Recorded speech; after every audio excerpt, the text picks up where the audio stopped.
hapon po sa inyong lahat. Ako po ang inyong kababayan na si Tongi.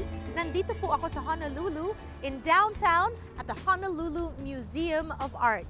Let's discover what the Encounters Tour is all about, where they feature European influence on our Filipino culture.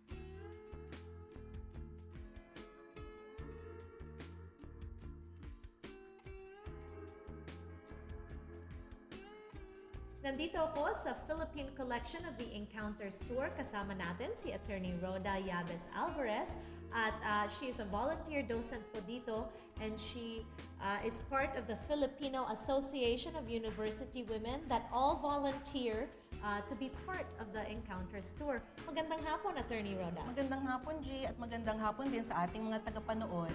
Okay, so paki-explain naman po sa ating mga kababayan na nanonood, ano ba itong Encounters Tour? What is it and where is it? Alam mo, G, itong Encounters Tour ay nagaganap ngayon sa Honolulu Museum of Art. It shows yung Renaissance at European influence sa Philippine art, and it connects two seemingly different galleries, the Renaissance Gallery and its Crest collection of art at ang Philippine Gallery with our collection of art. Okay, so I'm just wondering, how does the Renaissance art, how does that pertain to Philippine art?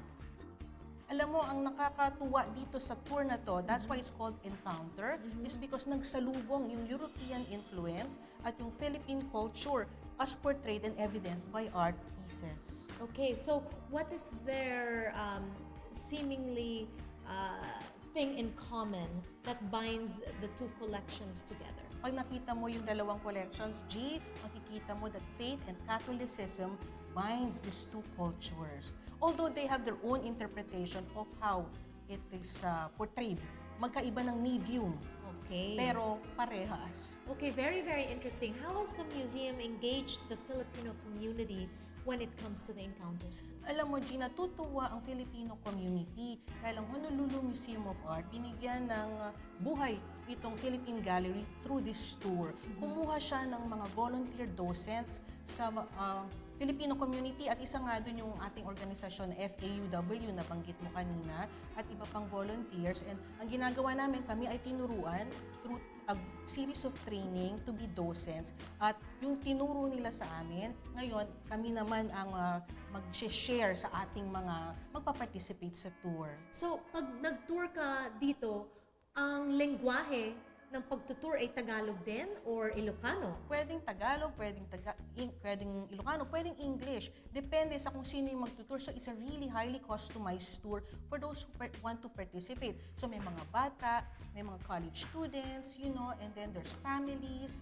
Okay, very, very interesting. So the whole entire family can come, no? But as one of the volunteer docents, what did you personally learn about your culture being part of this tour? Alam mo, Gina, natuwa ako kasi hindi ko nakita yung ating mga santos and how it is portrayed and seen through the eyes of other cultures. So, kasi pag dinatnan mo itong mga santos na to, yan na yung alam mo. But if you connect it with the Renaissance Gallery, makikita mo saan nagmula itong mga santos na ito and how it was portrayed in Europe. Okay, so nakakatuwa talaga, Nakakatuwa no? kasi yung European aspect ng ating kultura, masasabi ko na the Filipino is a true Eurasian.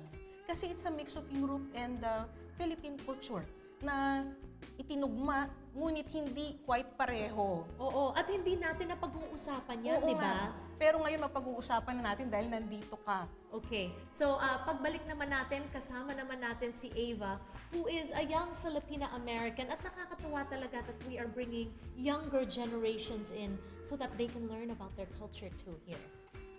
Salamat, G. Si Ava is one of our young docents who underwent that training. So, she's also my daughter. Ay, ang galing! Oh, it's a family affair. Oo Diba? nga. And it's important that the family learns together and is able to experience art from a cultural perspective. Salamat, G.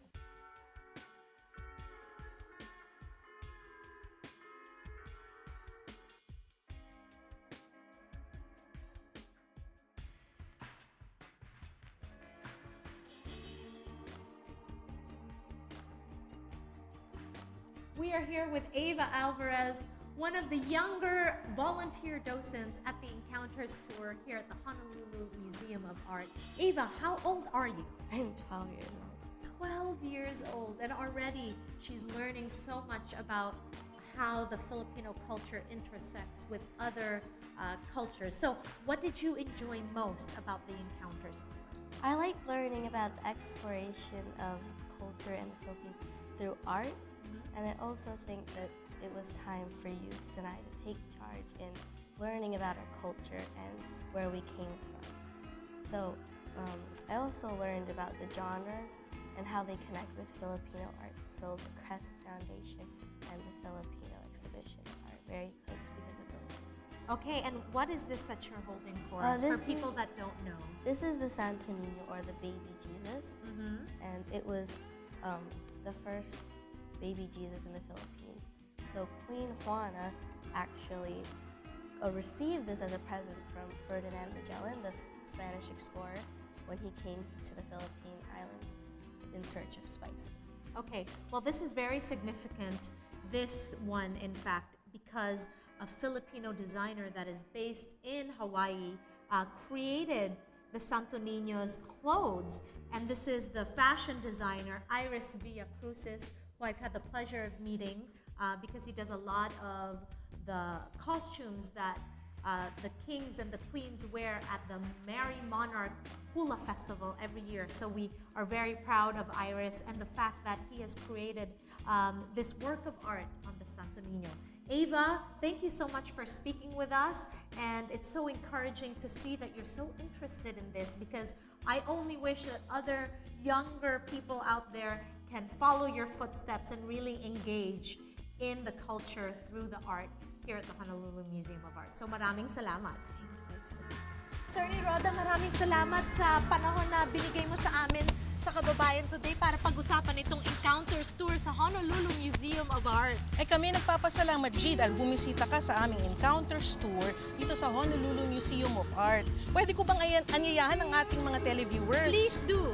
Inaanyayahan po namin kayo na dumalo sa Encounters Tour sa Honolulu Museum of Art hanggang Agosto po. Every Sunday, libre po ito. Mag-sign up lang. Mag-sign up lang. Oo, we'll provide the link for you. Make sure to check out this opportunity so that we can celebrate the European influence on our Filipino culture. Maraming salamat po. Ako po si Tongi signing off.